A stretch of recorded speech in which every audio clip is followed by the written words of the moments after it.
Party के हमारे जिलाध्यक्ष दिलीप यादव जी, मंच पर हमारे साथ समाजवादी पार्टी की प्रत्याशी रामपुर कारखाना से श्रीमती गजाला लारी जी,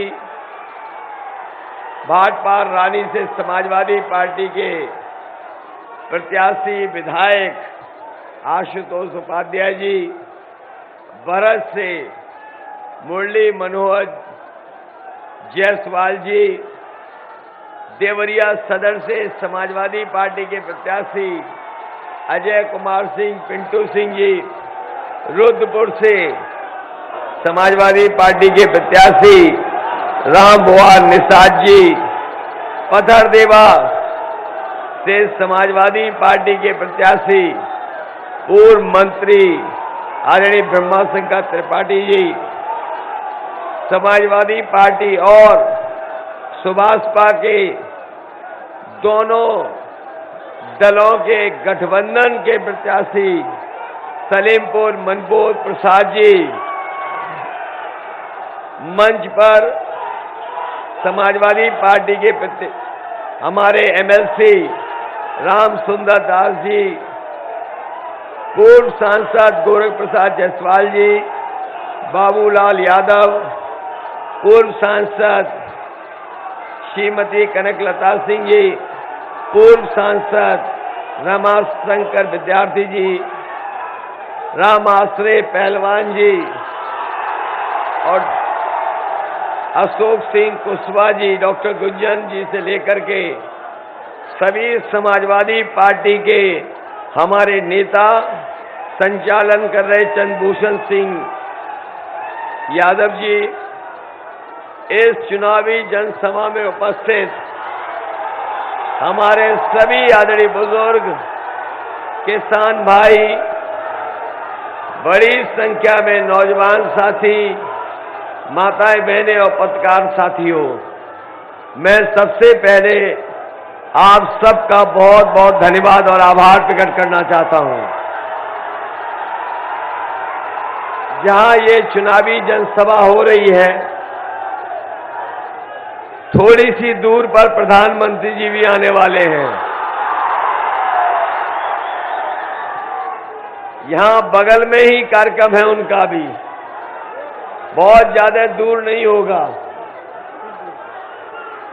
3 किलोमीटर दूर ही बोलने आ रहे हैं बीजेपी के लोग। कम से कम हमारे साथियों को बीजेपी से कुछ सीखना चाहिए। अभी कोरोना नहीं है, वहां आदमी भी नहीं है, लेकिन पता नहीं कोरोना में जो समझौता कुर्सियां दूर रखी हुई हैं, जो 2 गज की दूरी,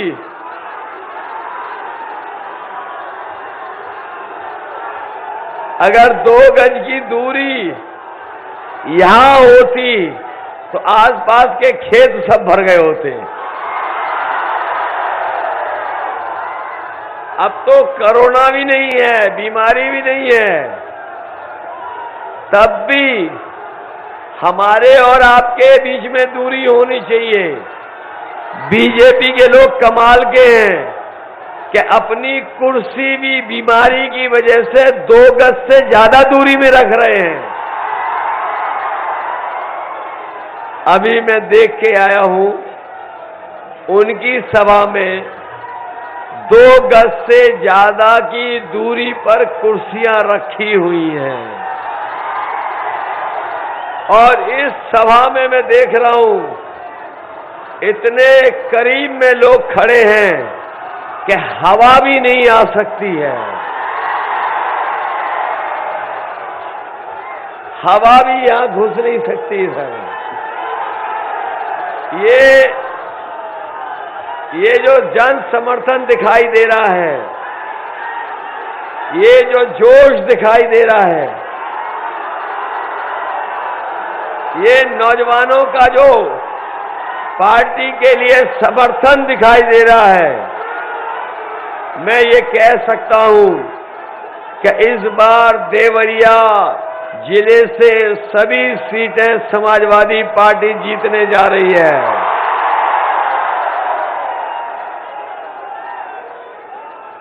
आपने 5 साल इंतजार किया है। ये मुझे जो बड़ी बड़ी तख्तियां दिखा रहे हैं अनुदेशक, बताओ 5 साल इंतजार किया कि नहीं किया? ये बीएड टेट वाले लोग 5 साल से इंतजार कर रहे हो कि नहीं कर रहे हो? मैं पीछे भी देख रहा हूं, शिक्षा मित्र भी होंगे, बीपीएड वाले भी होंगे, ये अनुदेशक भी दिखाई दे रहे हैं, रोजगार सेवक भी होंगे। ये 5 साल से इंतजार कर रहे हो। अब आगे 5 साल तो नहीं इंतजार करने वाले हो। 5 साल और इंतजार तो नहीं करोगे? अगर 5 साल और इंतजार करना पड़ गया तो ये हमारे बीएड टेट वाले बूढ़े हो जाएंगे।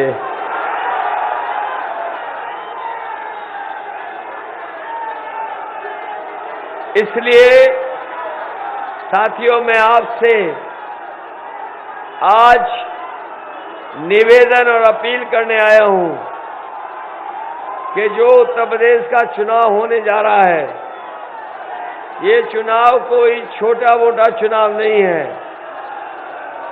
ये जहां उत्तर प्रदेश का भाग्य तय करेगा, वहीं देश की राजनीति किस दिशा में जाएगी उसका भी चुनाव है। जहां हमने आपने देखा है, लोकतंत्र और संविधान बचाने के लिए न केवल समाजवादी पार्टी बल्कि देश के बहुत सारे बुद्धिजीवी इस बात को मानते हैं कि उत्तर प्रदेश का चुनाव जहां खुशहाली के लिए हो रहा है, वहीं ये चुनाव लोकतंत्र और संविधान बचाने के लिए भी चुनाव है। आपको मैं याद दिलाना चाहता हूं, मैं आपको बहुत याद दिलाना चाहता हूं। याद कीजिए, ये बीजेपी के लोगों ने 2017 में फैसला लिया था कि रुपया बंद हो जाएगा, नोटबंदी बंद हो जाएगी, तो भ्रष्टाचार और कालाधन वापस आ जाएगा। याद कीजिए, 2017 में ये फैसला बीजेपी ने लिया था और कहा था कि नोटबंदी के बाद भ्रष्टाचार खत्म हो जाएगा, कालाधन वापस आ जाएगा। बताओ, इन्होंने झूठ बोला था कि नहीं बोला था? हमारे व्यापारियों को याद होगा, जिस तरीके से देश को आजादी दिलाने के समय पर रात के 12 बजे लोकसभा चलाने का काम हुआ था। जिस समय बीजेपी जीएसटी लागू कर रही थी, उस समय रात के 12 बजे जीएसटी लागू करने का काम हुआ था और उन्होंने भरोसा दिलाया था कि जीएसटी लागू हो जाने के बाद रोजगार मिलेंगे, कारोबार बढ़ेगा, उद्योग लगेंगे, व्यापार को करने में आसानी होगी। मैं आपसे जानना चाहता हूं, जीएसटी लागू हो गई, क्या आपको नौकरी और रोजगार मिल गए? बताओ, झूठ बोला था कि नहीं बोला था? याद है, बीजेपी ने कहा था कि हवाई चप्पल में चलने वाला हवाई जहाज में चलेगा। याद है कि नहीं याद है? और आपको वो भी याद होगा कि बीजेपी के लोगों ने कहा कि उनकी सरकार बना दो, ऐसे फैसले लिए जाएंगे जिससे हमारे किसानों की आय दोगुनी हो जाएगी। बताओ किसान भाइयों, किसी की भी आय दोगुनी हो गई हो तो बता दो। इसलिए मैं कहना चाहता हूं, अगर बीजेपी के नेताओं के आपने भाषण सुने होंगे तो उनके छोटे नेता छोटा झूठ बोल रहे हैं, जो बड़े नेता हैं बड़ा झूठ बोल रहे हैं, और जो सबसे बड़े नेता हैं वो सबसे बड़ा झूठ बोल रहे हैं। बताओ, झूठ बोलते हैं बीजेपी के लोग कि नहीं बोलते हैं? ये लोग ऐसा फैसला लिए थे कि हमारे किसानों की जमीन छिन जाती। ये काले कानून लेकर के आए और काले कानून पास करा दिए। हमारे किसानों ने काले कानून स्वीकार नहीं किए, वो लगातार आंदोलन करते रहे, धरना दिया। उन्होंने हर परिस्थिति का मुकाबला किया, कीलें लगा दी होंगी, लेकिन किसान पीछे नहीं हटे। बोर्डर लगा दिए गए, किसान पीछे नहीं हटा। सर्दी आई, गर्मी आई, बारिश आई, ये वैश्विक महामारी आई, लेकिन हमारा किसान पीछे नहीं हटा। 700 से ज्यादा किसान शहीद हो गया, उसके बावजूद भी किसान पीछे नहीं हटा। अंतोगत्वा सरकार को पीछे हटना पड़ा और कानून वापस लेने पड़े। क्या आपको याद है कि नहीं याद है? याद है कि नहीं याद है? 700 किसान शहीद हो गए, सरकार को झुकना पड़ा। और ये इसलिए झुकी सरकार क्योंकि इन्हें पता था कि पंजाब में और उत्तर प्रदेश में चुनाव आने वाला है। ये बीजेपी के लोग किसानों को कितना भी बड़ा सपना दिखा दें, लेकिन इस बार किसान इनको माफ करने वाला नहीं है। उत्तर प्रदेश से इनको साफ करने का काम करेगा किसान। इधर देख रहे हैं बीजेपी के नेता माफी मांग रहे हैं, कुछ लोग कान पकड़ करके उठक बैठक लगा रहे हैं, कुछ इनके बीजेपी के प्रत्याशी दंडवत होकर के माफी मांग रहे हैं। अभी अभी देखा, एक तस्वीर आई है कि एक बीजेपी का प्रत्याशी किसी की तेल मालिश कर करके माफी मांग रहा है। लेकिन मैं कह देना चाहता हूं, हमारे किसानों ने अन्न संकल्प ले लिया है, किसानों ने फैसला ले लिया है। बीजेपी के लोग, इनके प्रत्याशी कान पकड़ करके अगर 700 बार भी उठक बैठक लगाएंगे तब भी किसान उत्तर प्रदेश का उन्हें माफ करने वाला नहीं है। बताओ, महंगाई बढ़ गई कि नहीं बढ़ गई? डीजल पेट्रोल महंगा हो गया कि नहीं हो गया? किसान भाइयों, खाद मिली कि नहीं मिली? और जब लेने गए होगे, खाद की बोरी को देखा होगा तो 5 किलो की चोरी हो गई कि नहीं हो गई? कभी कभी मैं सोचता हूं, ये 5 किलो की चोरी ये बीजेपी के लोगों ने सीखी कहां से है? कभी आपने पार्ले जी का बिस्किट पैकेट देखा है?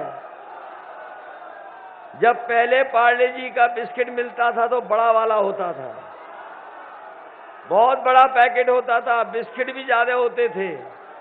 लेकिन जैसे जैसे महंगाई बढ़ी, उन्होंने मुनाफा कमाना शुरू किया, उन्होंने पैकेट को छोटा करना शुरू कर दिया।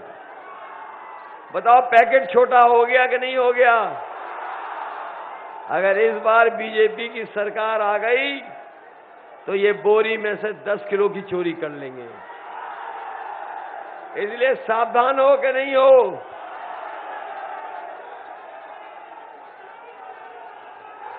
ये लोग तो कहते थे, बताओ हमारे गरीब साथियों, हमारे किसान भाइयों, नौजवानों ये यही तो कहते थे कि हवाई चप्पल पहनने वाला हवाई जहाज में चलेगा। याद है कि नहीं याद है? और जब से ये सरकार में आए हैं, हवाई जहाज बेच दिए कि नहीं बेच दिए? और जहां हवाई जहाज खड़े होते थे वो हवाई अड्डे बेच दिए कि नहीं बेच दिए? जो पानी के जहाज चलते थे वो बेच दिए, बंदरगाह बेच दिया, रेलगाड़ी बेच दी कि नहीं बेच दी? रेलवे स्टेशन और रेलवे स्टेशन की जमीन बेच दी कि नहीं बेच दी? और ये इन्होंने इसलिए बेच दिया, आपने पुरानी कहावत सुनी होगी, न रहेगा बांस, जब सब बिक जाएगा तो बताओ नौकरी और रोजगार कौन देगा? जब ये सब चीजें बिक जाएंगी तो हमारे नौजवानों को नौकरी और रोजगार कौन देगा? याद है बाबा मुख्यमंत्री कह रहे थे कि गर्मी निकाल देंगे। याद है कि नहीं याद है? अभी कुछ दिन पहले बाबा मुख्यमंत्री कह रहे थे कि गर्मी निकाल देंगे।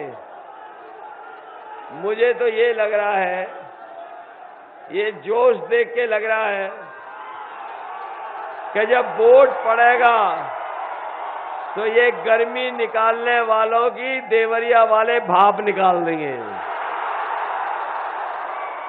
बताओ भाप निकाल दोगे कि नहीं निकाल दोगे?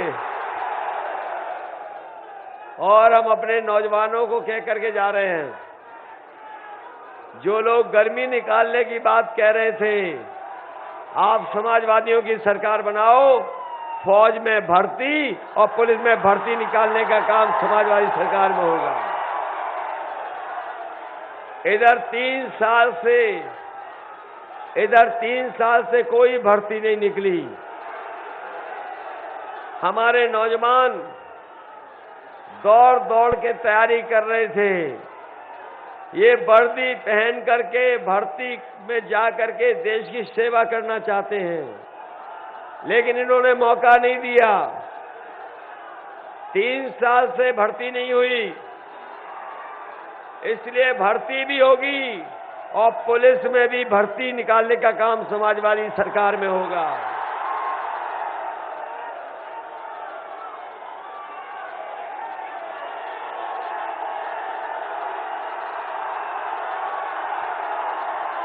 लगता है, लग तो ये रहा है कि बीजेपी का खाता नहीं खुलेगा।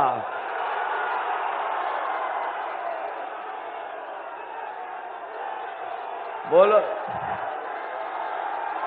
अभी ये जोश बचा के रखना है, बचा के।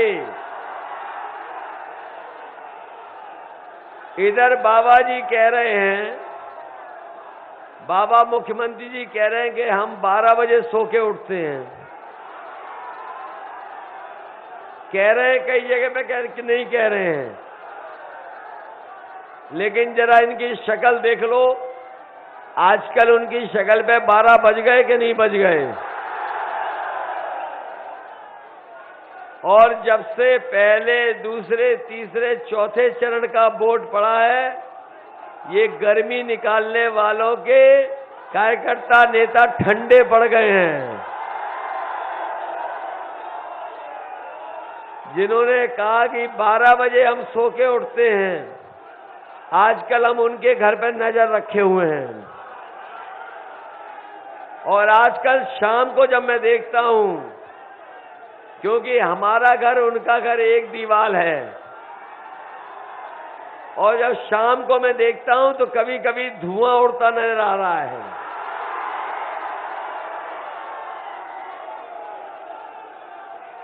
और अभी कुछ अधिकारी बता रहे थे कि जब से उन्हें सूचना मिली है कि 4 चरणों में सफाया हो चुका है, वो रात में उठ करके धुआं मांग रहे हैं।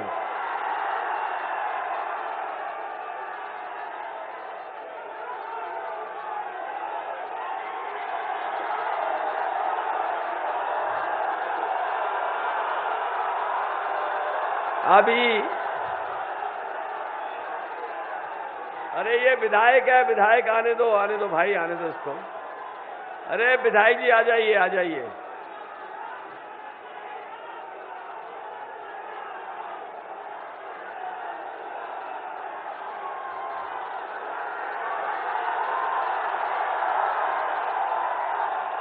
अरे इसकी आगे की बात तो सुन लो।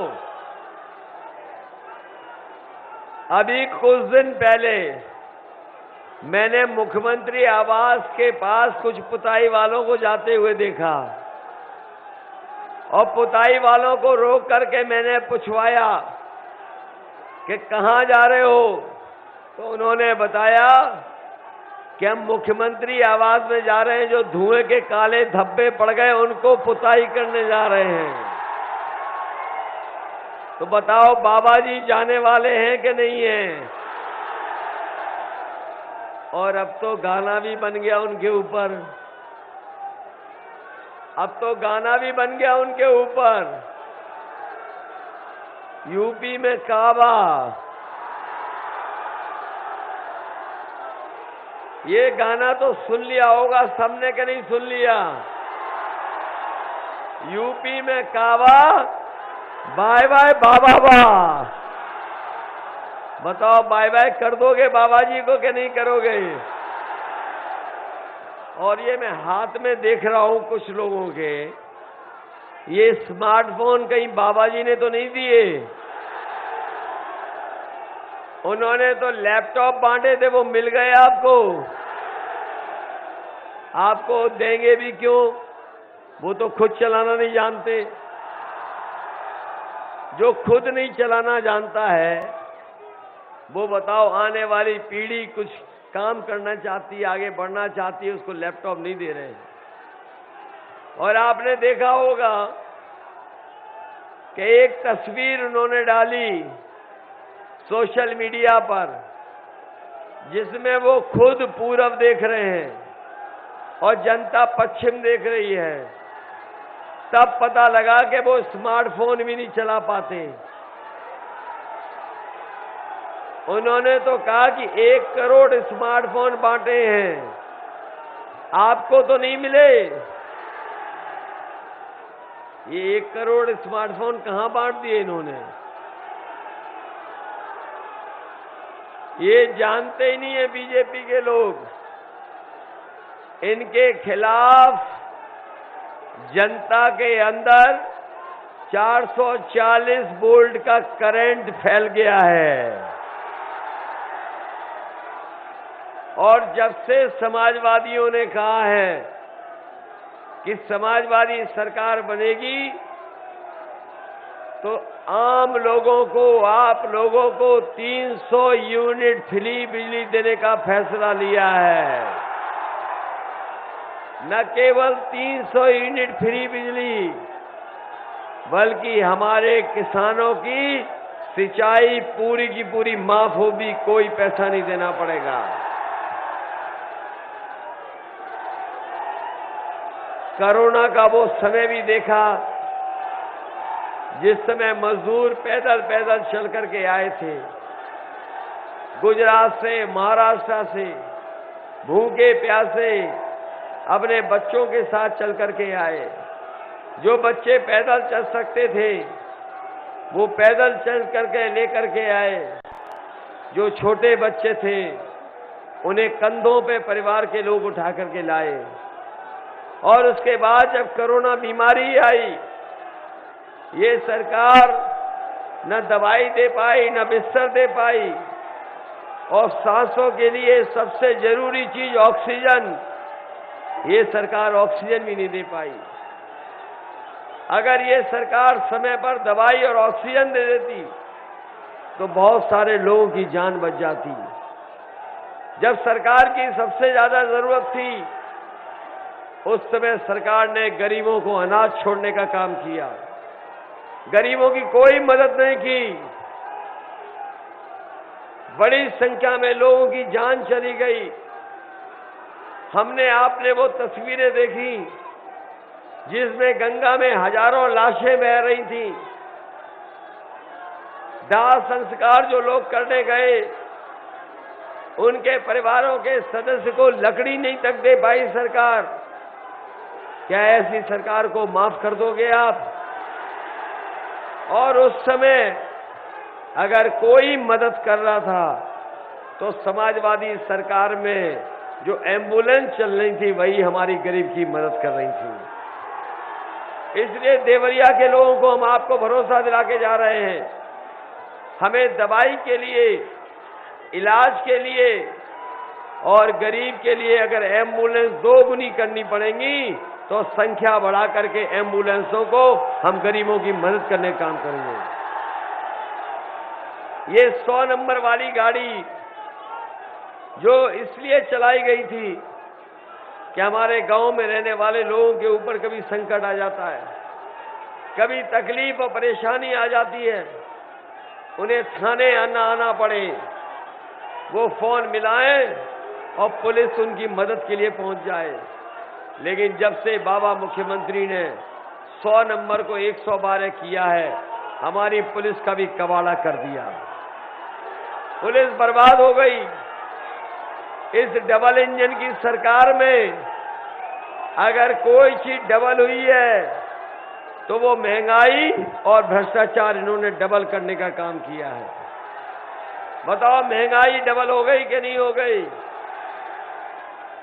भ्रष्टाचार दोगुना हो गया कि नहीं हो गया? और आज हर चीज महंगी हो गई है। ये जो लोग कह रहे थे कि जाओ नौजवानों पकौड़ा बनाना सीख लो, बताओ वो सरसों का तेल महंगा हो गया कि नहीं हो गया? दालें महंगी हो गई कि नहीं हो गई? डीजल पेट्रोल महंगा हो गया कि नहीं हो गया? और याद रखना, अभी तो 100 रुपए पेट्रोल पहुंचा है, इनकी सरकार आ गई तो 200 रुपए में पेट्रोल बिकेगा, 200 रुपए में। नौकरियां नहीं, रोजगार नहीं, और किसान से लेकर के हर गरीब दुखी है। माताओं बहनों को जो सम्मान मिल जाना चाहिए था वो नहीं मिला, और व्यापारियों का जो नुकसान हुआ है बीमारी के समय पर, वो भी कोई भरपाई नहीं की सरकार ने। जो लोग नोटबंदी का फैसला लेकर के देश की अर्थव्यवस्था को बचाने का काम कह रहे थे, बताओ उनकी सरकार में बैंकों का पैसा लेकर के उद्योगपति भाग रहे हैं कि नहीं भाग रहे हैं?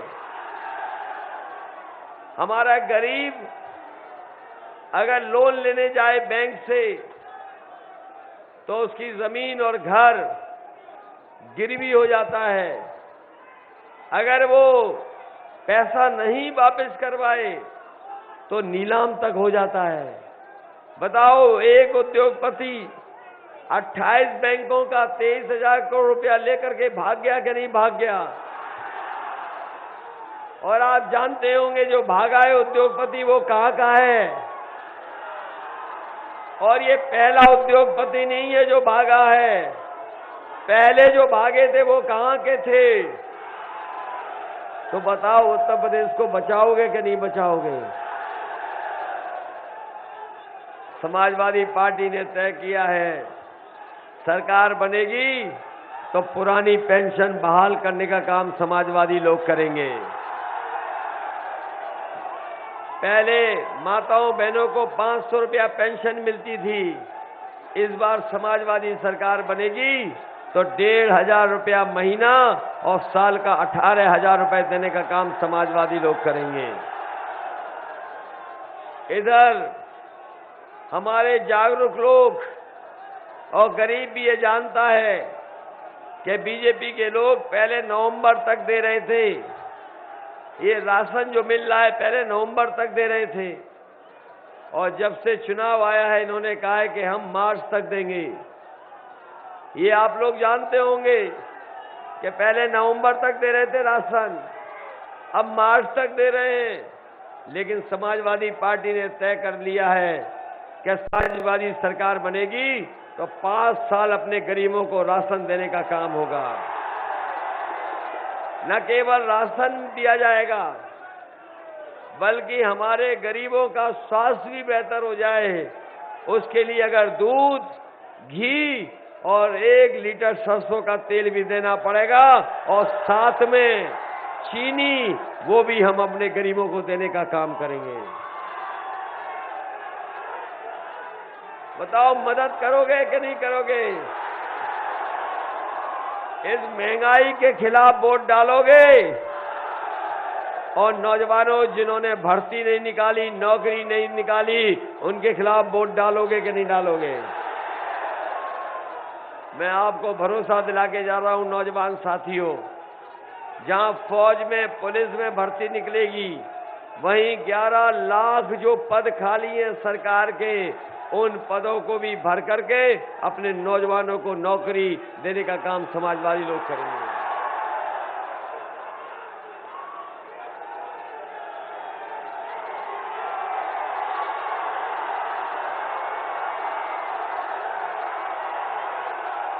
हम सब परिवार वाले लोग हैं, हम सब लोग परिवार वाले लोग हैं और बाबा जी को एक सलाह देना चाहते हैं कि परिवार वाले जब कभी भी अपने परिवार के बीच में जाते हैं तो कुछ न कुछ लेकर के जाते हैं परिवार वालों के लिए। इसलिए हम बाबा मुख्यमंत्री से कहना चाहते हैं कि जब लखनऊ से छोड़ करके गोरखपुर आ रहे हो तो कम से कम अपने गुल्लू के लिए बिस्कुट तो लेते आना।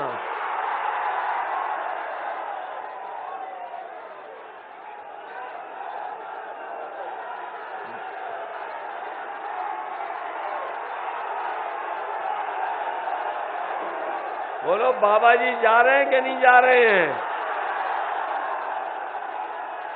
5वें चरण तक बुरी तरह हार रहे हैं। 6वें चरण में आपकी जिम्मेदारी है। बताओ हराओगे कि नहीं हराओगे? इसलिए हम अपने अनुदेशकों को कह के जा रहे हैं नियमितीकरण होगा, शिक्षा मित्रों वालों से कह के जा रहे हैं मदद होगी। ये जो 69,000 वाले हैं जिनके साथ बहुत भेदभाव हुआ है, इनके भी मदद करने का काम समाजवादी लोग करेंगे। वहीं बीएड टेट वाले लोग 5 साल से इंतजार कर रहे हैं, इनको समायोजित नहीं किया गया। समाजवादी सरकार बनेगी तो बीएड टेट वाले और बीटीसी वालों को नौकरी देने का काम समाजवादी सरकार में होगा। इसलिए मदद करिए। बीजेपी को हराओगे?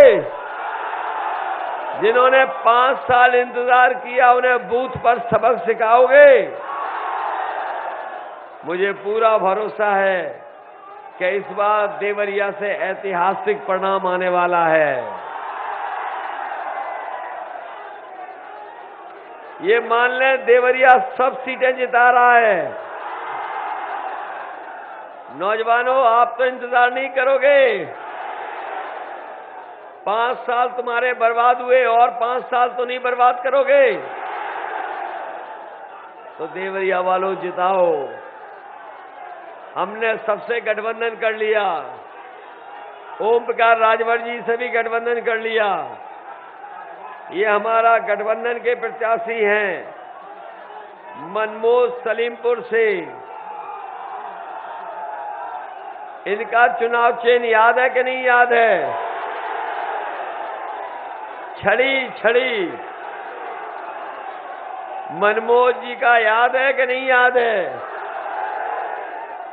ये बीजेपी वाले पीला रंग देख करके ढीले हो जाते हैं। छड़ी याद रखोगे कि नहीं? छड़ी सहारा है, ये छड़ी लेकर के आए, इसी छड़ी का ध्यान रखना। और सभी दूसरे प्रत्याशी हमारे, उनका साइकिल चुनाव चिन्ह याद रखोगे? ब्रह्मा शंकर त्रिपाठी जी को जिताओगे? रामबुआल निषाद जी को और हमारे अजय कुमार सिंह, पिंटू सिंह जी को मदद करोगे?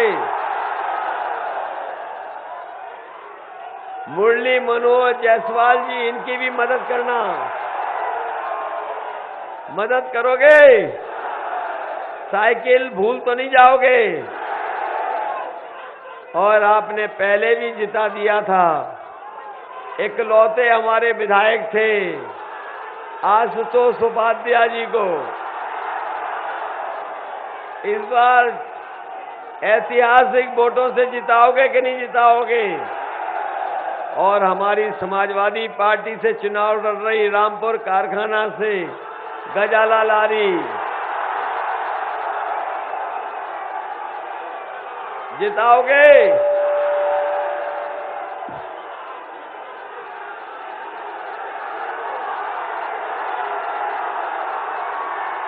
ये तो ऐसा जोश तो कभी दिखाई नहीं दिया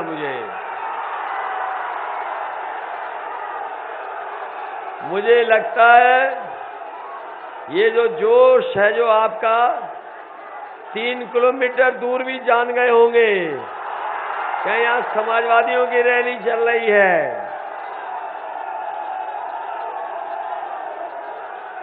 इसलिए आप सबसे निवेदन करता हुआ, अपील करता हुआ कि ये प्रत्याशियों का चुनाव तो है ही है, लेकिन ये सरकार बनाने का चुनाव है सरकार बनाने का चुनाव कि नहीं?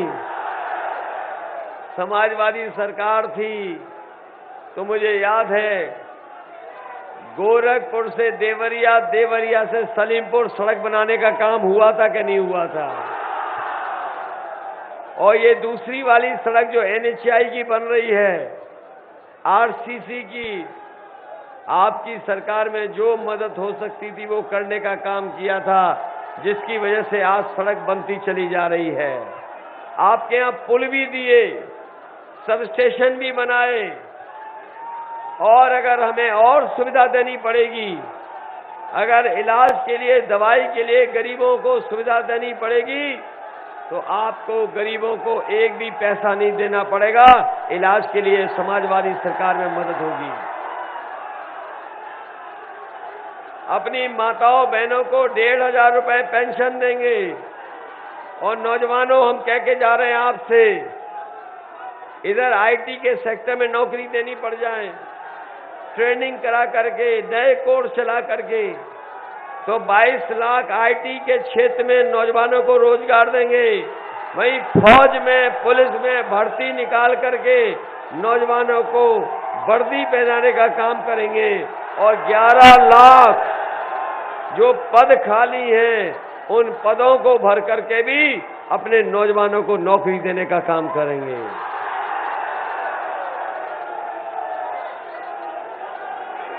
मैं आपसे जानना चाहता हूं,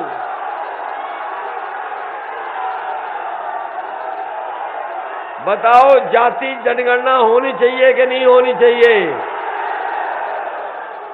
ये बाबा जी कभी कभी हमें दंगेज कहते हैं, दंगेज। ये जो पड़ोसी बाबा जी हैं, हमें दंगेज कहते हैं, दंगा करने वाले। बताओ, क्या हम दंगा करने वाले लगते हैं? लेकिन हम बाबा जी को कहना चाहते हैं कि अगर उन्हें दंगेज देखना है तो सुबह उठ करके शीशे को देखना, और शीशे में जो दिखाई देगा वही सबसे बड़ा दंगेज है। हम समाजवादी लोग तो गंगा जमुनी तहजीब को बढ़ाने वाले लोग हैं। हम समाजवादी लोग वो हैं जो मिली जुली तहजीब को आगे बढ़ाने पर भरोसा रखते हैं। हम समाजवादी लोग वो हैं जो सभी जाति धर्म के लोगों के लिए हर एक वर्ग के साथ बिना भेदभाव के मदद करने का काम करते हैं। इसलिए मैं देवरिया के लोगों से विशेष अपील करके जा रहा हूं कि ये 6वें चरण का चुनाव है।